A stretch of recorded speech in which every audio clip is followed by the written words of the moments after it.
Everyone. Welcome back to the Boss Babe Blog podcast. I am your host and CEO of bossbabeblog.com, and I'm here to share with you our first confidence boosting tip.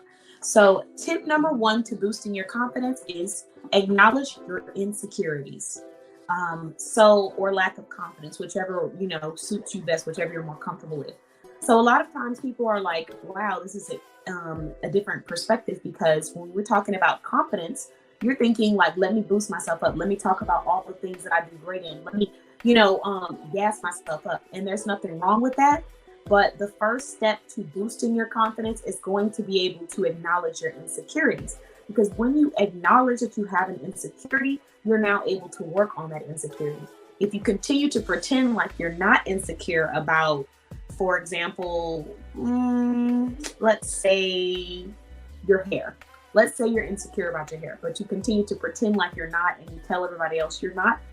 You know deep down that you're insecure about this. You'll never be able to work past it or figure out where the insecurity is rooted if you don't acknowledge it first, because you're pretending as if that's not the case when really you are insecure about this. So there's a lot of different things in our life that we tend to pretend as if, everything's fine. There's no insecurities in that area. But the only way that you're going to be able to boost your confidence in that area is if you acknowledge that you have an insecurity in that area.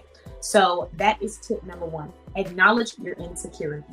I'll be back with tip number two in our next podcast. Thank you so much for listening, and I'll talk to y'all soon. Bye-bye.